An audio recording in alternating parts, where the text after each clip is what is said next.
Welcome to the Point of No Return podcast, a show at the intersection of technology and strategy. On this show, we interview industry leaders and experts to better understand how they think about strategy during this time of exponential progress. Hey guys, welcome to the Point of No Return podcast. I'm really happy today to bring to you Alex Langshur, founder and CEO of Cardinal Path. I was introduced to Alex a few years ago via a good friend and advisor, Stefan Hamel, who worked at Cardinal Path. And I've had the chance to exchange a little bit with Alex, and we both have this deep shared passion about the analytics space. So we had a really good conversation, a little bit about Alex. He founded Cardinal Path and co-founded Cardinal Path. And we spoke a little bit about his career, his background, how his interest in geology and science kind of led him to the analytics space, and his kind of this entrepreneurial path that was not a direct clear line to starting a company. We had a good conversation about the industry itself, his thoughts about how it's changed, the importance of personalized and engaged conversations at scale.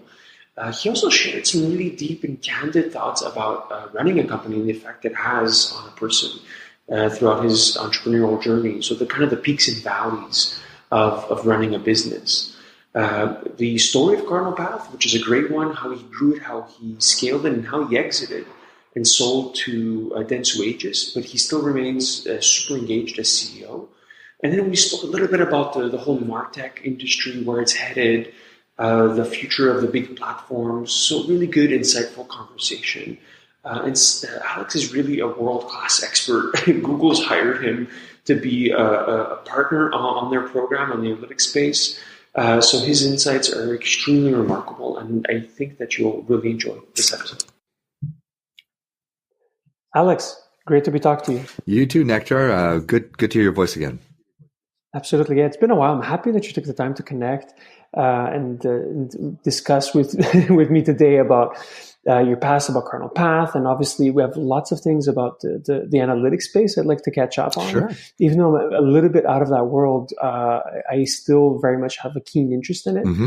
And maybe to rewind and talk a little bit about the early days of your career, I'd love to understand why you studying geology. I found that on your profile. I wanted to understand a little bit more. Oh, yeah. Well, there's a song by the Grateful Dead, and in it they say, what a long, strange trip it's been. I think the song's called Trucking. And in my case, my career has been a very long, strange trip. So I love science, and I love the outdoors, and I like big science.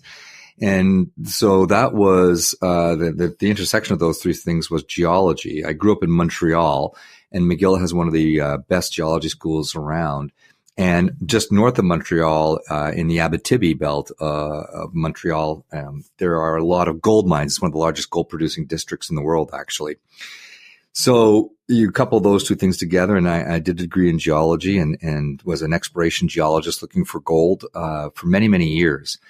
But the thing about that, while it's very, really interesting stuff, and it's a perfect marriage of science and big business, the thing was when I hit close to my 30s, I was fortunate enough that I had gotten promoted fairly young, and so all my peers were 10, 15 years older than me, and they were mostly divorced and with drinking problems. And when we go out and when we meet, they'd all look at me and say, "You're still young, get out," because the geology industry, the exploration industry is very, very cyclical. The price of metals go up and down.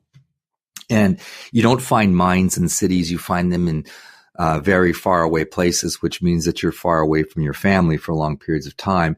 And that puts a lot of stress on the family. And so I looked at that and I decided, well, that's not where I want to be. So I left the exploration industry and went to work for the federal government in one of their accelerated programs for management development, which was really fascinating. And I learned a lot about policy, and I worked on science policy, and that was really, really interesting stuff for me. But after about 5 years there, my deputy minister left, and he went to work at a nonprofit, and he asked me if I'd like to join him. And at that time, he said, I think this thing called the internet is going to be really big, and I don't know very much about it, but I'm wondering if you can get our organization, on the internet. And that started me into technology. And I was a director of IT for this organization. And it's where I learned one of my age-old adages, which, managing servers or people, I'd much rather manage servers because they're very easy. But I did that for a while. And then I met my wife, who's American, and she wanted to live in Boston. So I quit that job and started working in IT here in Boston. And then eventually I decided to launch my own business. And that turned out to be search optimization and analytics. And the rest is history. So that's Steve Jobs said at a convocation speech that he gave to a graduating class in California about 10, 15 years ago at least. He said, if you look backwards, if you look ahead, you can't connect the dots. You don't know what the dots are. You don't know where they lead. But when you look backwards, you see how all the dots really are connected. And he was absolutely right about that. In my case, when I look backwards, the science background that I had gave me the kind of the rigor on data. The policy background gave me the ability to crystallize ideas in really clear terms and communicate them effectively. And the nonprofit background gave me my IT skills. And then all that led to the formation of what's now Cardinal Path. Yeah, that's an amazing story. And it's the first time I hear you say it like this, Alex. So it's pretty, I have to say, inspiring. And you mentioned a few good points about how, everything, when you look in hindsight, it makes a whole lot of sense. I'd love to maybe dig into what aspect of your personality, of your interests, led you to really diving into this whole digital marketing / analytics space. So you mentioned the kind of science-backed nature. Were you always curious in science and kind of how that applies to real world problems? Well, the story is that I had landed a contract doing a digital strategy and a web design for a client, and we did. This is going back a long time ago. And we did a lot of focus groups, and we did all our UX and usability studies and blah, blah, blah. And I presented the final outcome of all this to the executive team of this client, a fairly large organization. And I watched as they debated whether the image on the homepage was right, whether the color scheme was correct, if they liked the font, should it be sans serif or whatever. Now, I was just really struck by how this very high level group was debating really minor things. Then the next thing, and so that kind of was a seed of an idea. The next one was I landed a contract with a government organization that during the SARS outbreak in Canada. And you may remember that was one of these very scary outbreaks of a disease that people didn't really know what was going on. And I was using at the time a program called Analog, which was one of the very early web log file readers. And I was tracking how Canadians that were responding and asking questions about the SARS outbreak. And it struck me that this is probably the best source of direct feedback that an organization can get on their customers. And so I presented that to the client, and they were really struck by it. And that's when I knew that I had the ability, by looking at analytics and data from at the time only websites, to really tell a really important story about how well organizations are connected to their customers or clients.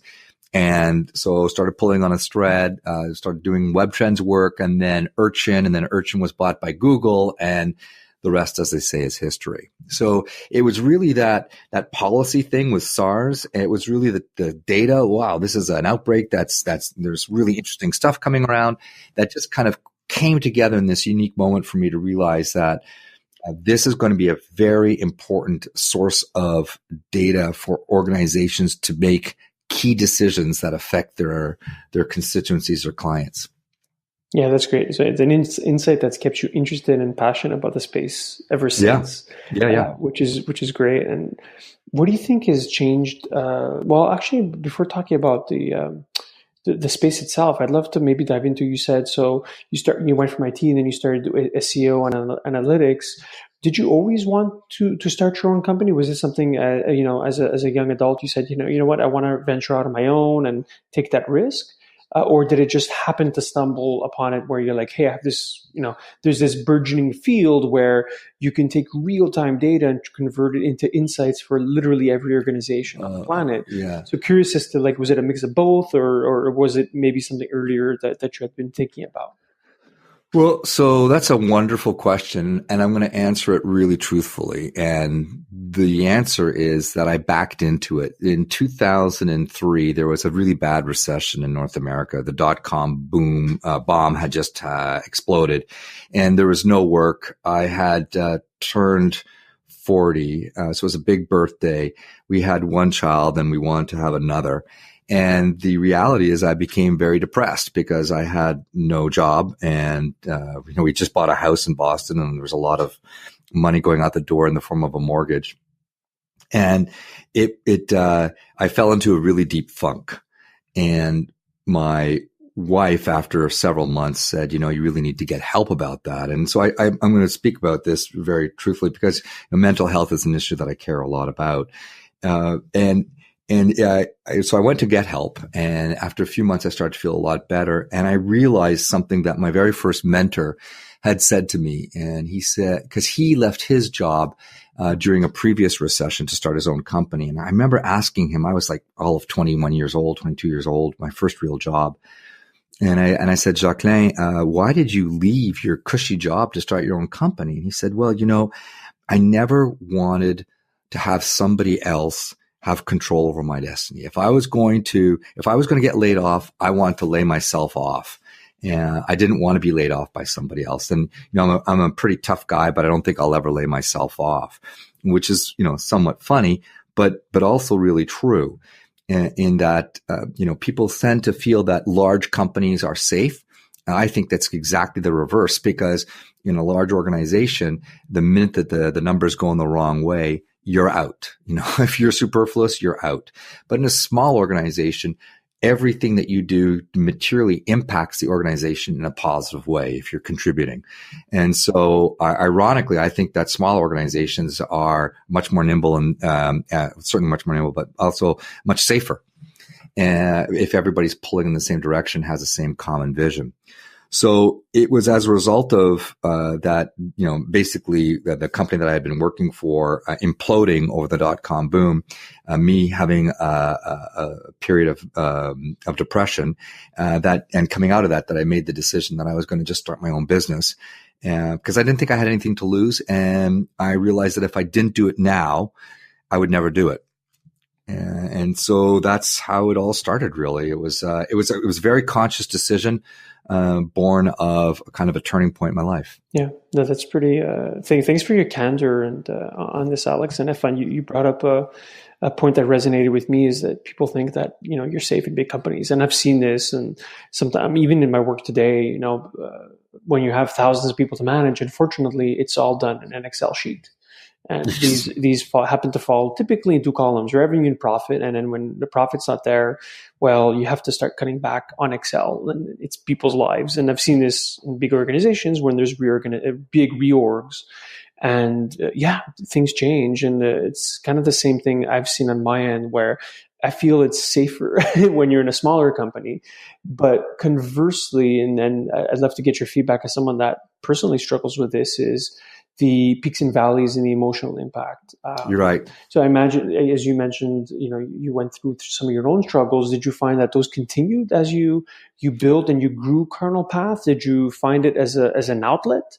I was curious as to how you were able to manage through it.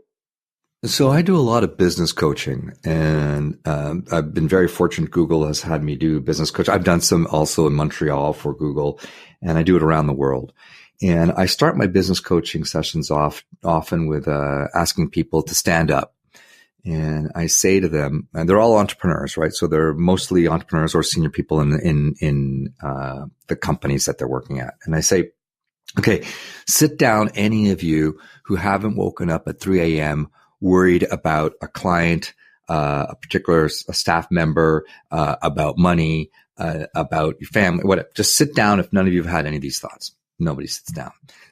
Sit down if you haven't had in the last 6 months a concern about whether or not you're going to have enough money at the end of the year to hit your bonus targets or whatever. I just worked them through a number of these kind of situations, and by the end of it, nobody's sitting down. I ask people, by the way, to close their eyes before they do this. Don't look at anybody. Stand up, and I walk them through these questions.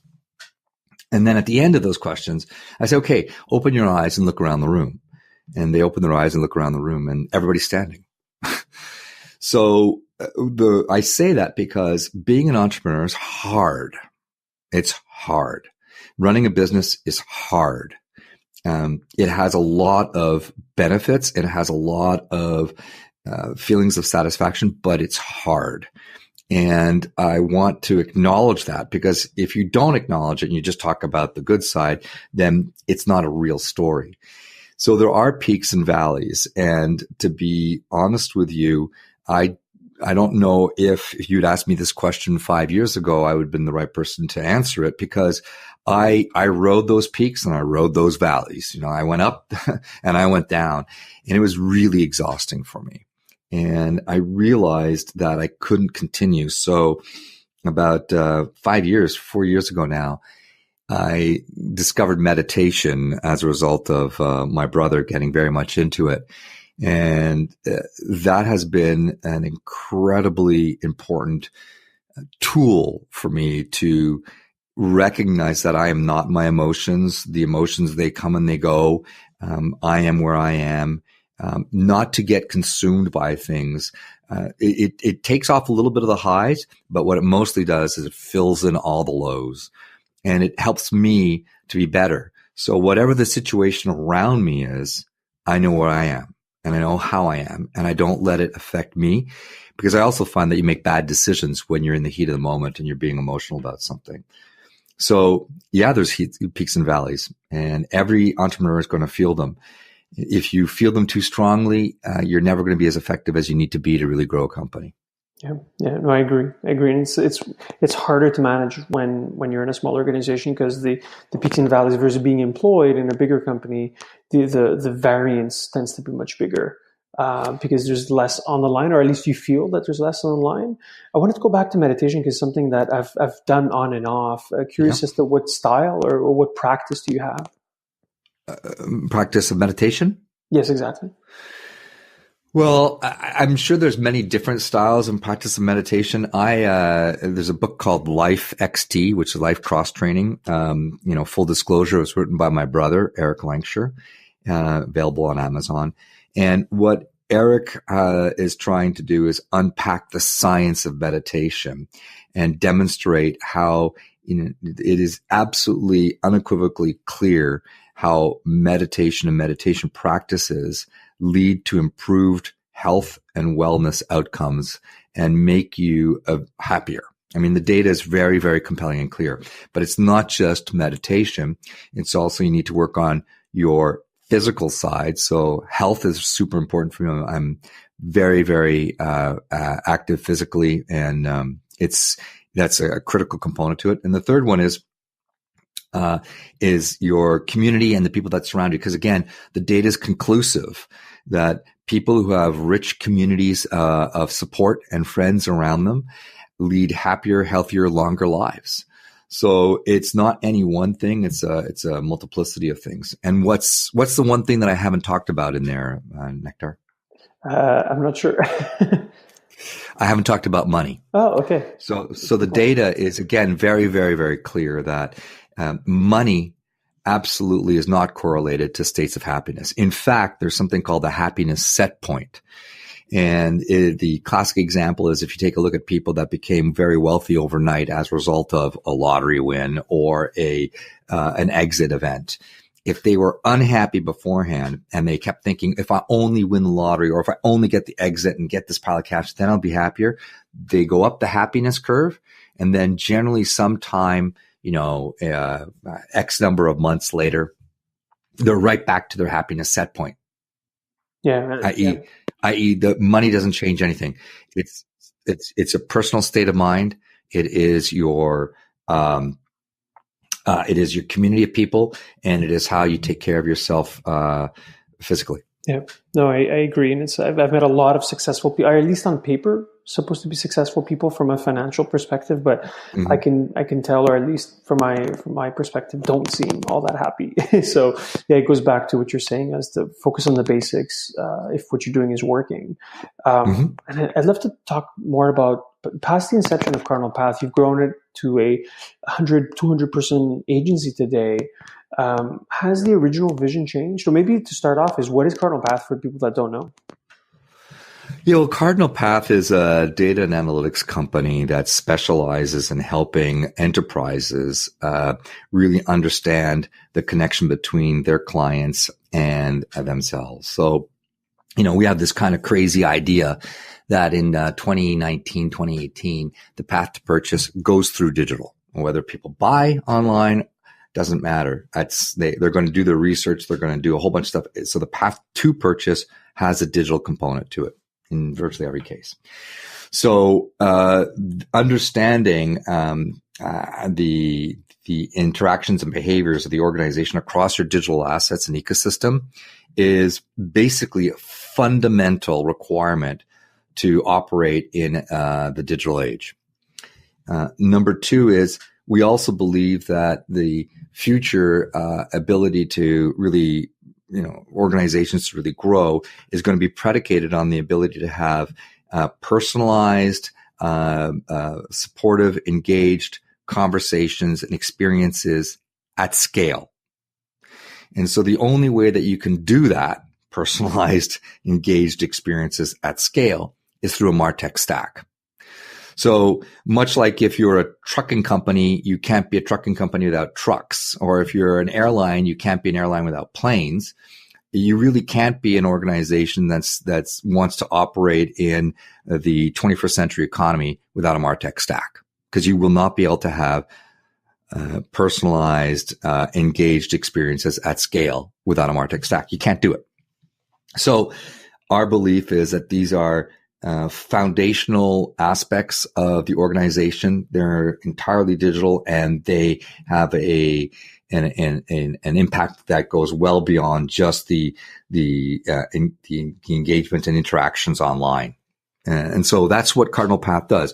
We have a team that does implementations of the MarTech stacks. We have a team that does analysis and insights. So, we can do the whole thing from soup to nuts. We have a data and a strategy team that can, figure out what your strategy should be and your digital strategy should be. And then we have a marketing team that can help you execute and activate audiences across your MarTech stack. And that's the central function of Cardinal Path. Yeah, it's a very relevant service offering, as you said, Alex. It's one where it's very in line with today's zeitgeist, with customers being constantly connected and being increasingly so. Every organization needs to be able to measure and understand how this happens, not just on an individualized basis, but really across the spectrum, like you said, at scale. Have you found the job to convince customers easier? And conversely, the work itself. So kind of like two parts is like are customers or organizations getting it, that they need to kind of deploy this kind of tactic, because it is a huge shift in how they operate. And then corollary to that is, has your job gotten easier or harder? So it's an important question to ask. I would say that, I'll tell you a story. I was at, Joe Stanhope is a research analyst at Forrester Research, a really good guy, writes really good reports. He was, I went to the Forrester conference in New York City, and he was giving a talk. So I know Joe, I was going to sit in on his talk, and he was, the subject was digital transformation and the enabling steps required to make that happen and the outcomes from doing so. And he put this graph on the board and up on the screen, and he said, okay, in 1995, companies were doing this. In 2000, they were doing this. In 2005, they were doing this. In 2010, they were doing this. In 2015, they're doing this. And in 2020, they'll be doing this. And then he started to, talk about what it's going to be like in 2020 and why we have to get ready for it. And he's going on and on. And I was thinking, I hear you, but the reality is that you're talking to the 2 or 3% of companies that are thinking that way. The vast majority of companies are still digital laggards. And is as if on cue, a woman put her hand up and she said, question, how many of your clients are, at 215 or 220 because, 2020, because we're not even at 2000 in our company based on your graph and where the people should be and what's going on. And the entire room erupted in laughter. And I think that reflects a reality out there is that there are those people that are very digitally fast forward because they're either digitally native or they get it or they have the budgets or they have somebody that's really been pushing it. But if you look at the breakdown in the economy, there's still so much room out there.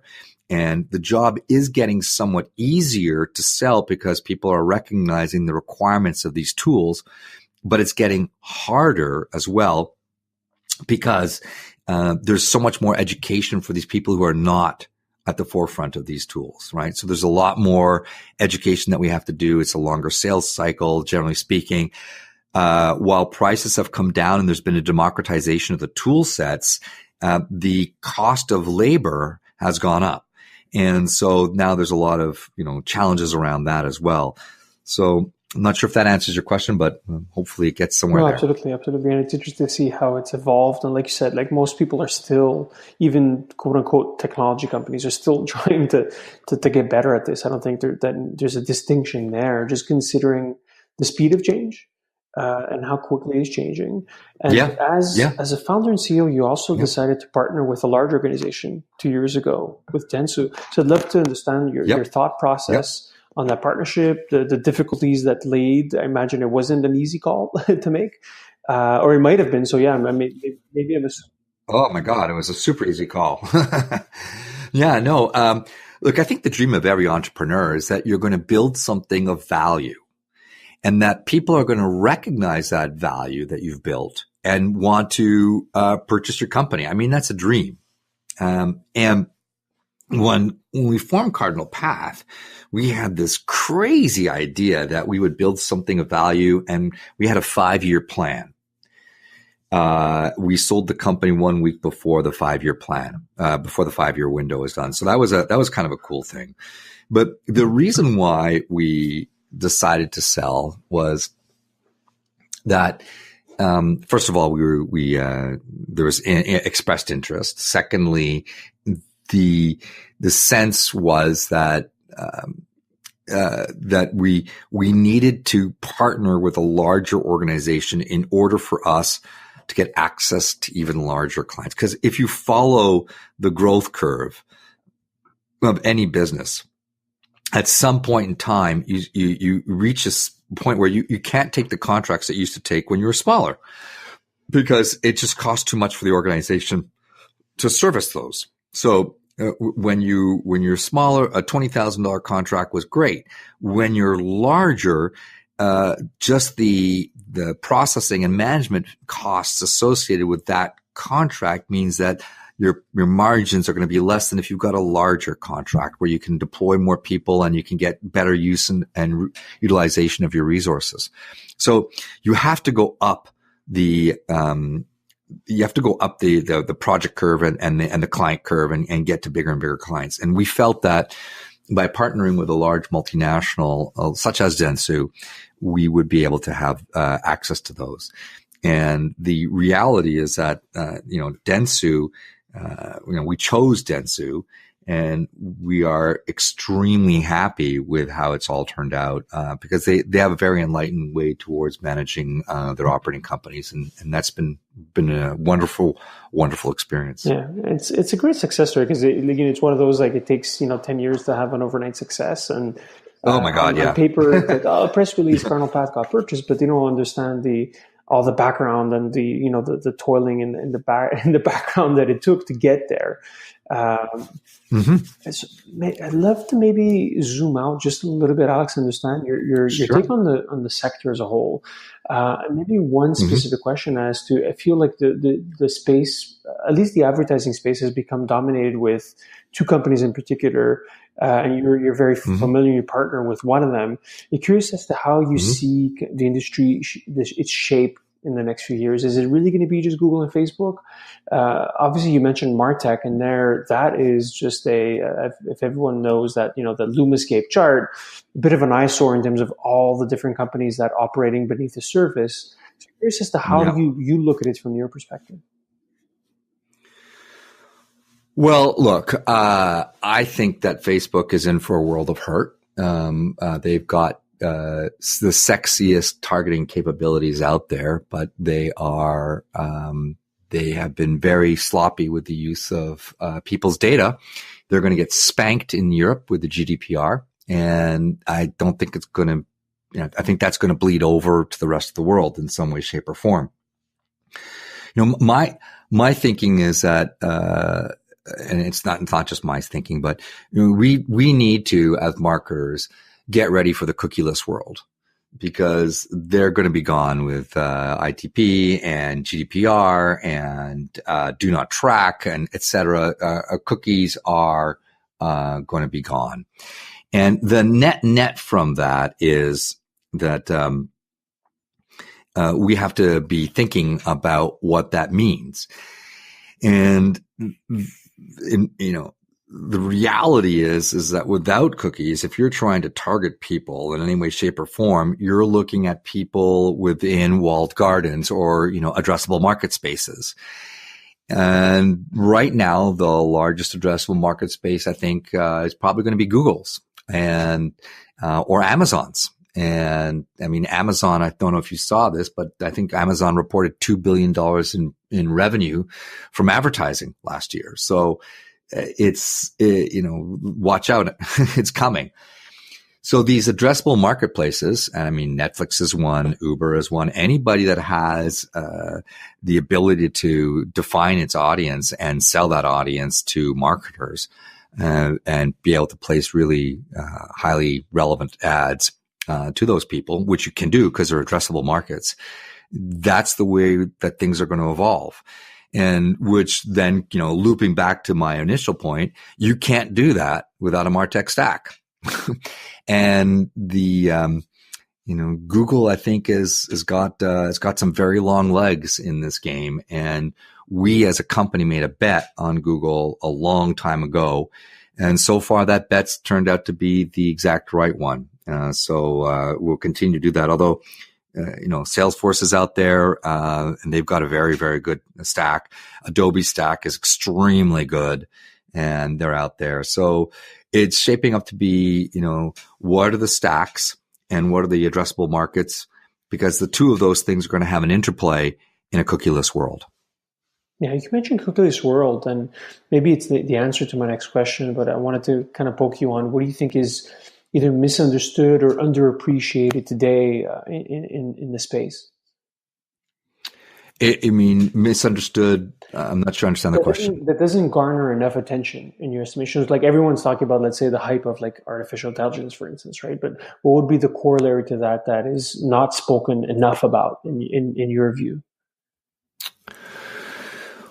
Well, that's a good question. I think what's not spoken enough about is the basic blocking and tackling of how you set up an organization for success. So, this is an old story, and I can't believe I'm saying this still in 2018, but AI doesn't mean anything if you don't have the people and the organizational structure and the skills and capabilities to make sure that the data that's being ingested is accurate, that that your stack has been fine-tuned or appropriately tuned, so that any things that are surfaced by your AI or ML tools are going to be relevant.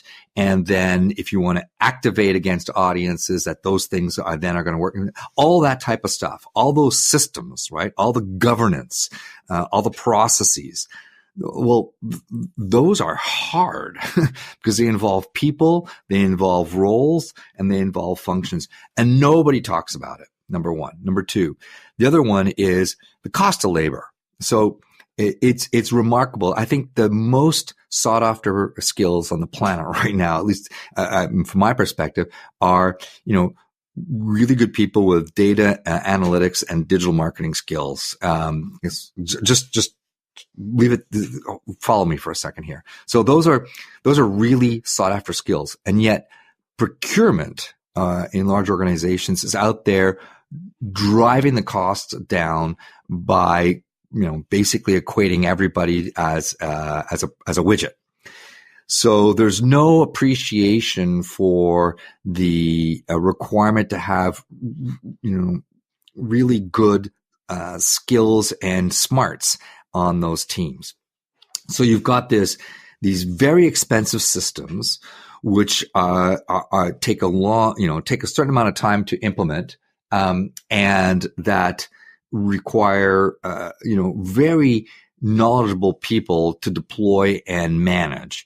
And yet we are not turning out enough people with those skills. We are not valuing them properly. Companies are not valuing them. They're still making a lot of decisions based on price. And while price is a factor, and I get it, at the end of the day, it to me, it's like you get what you pay for.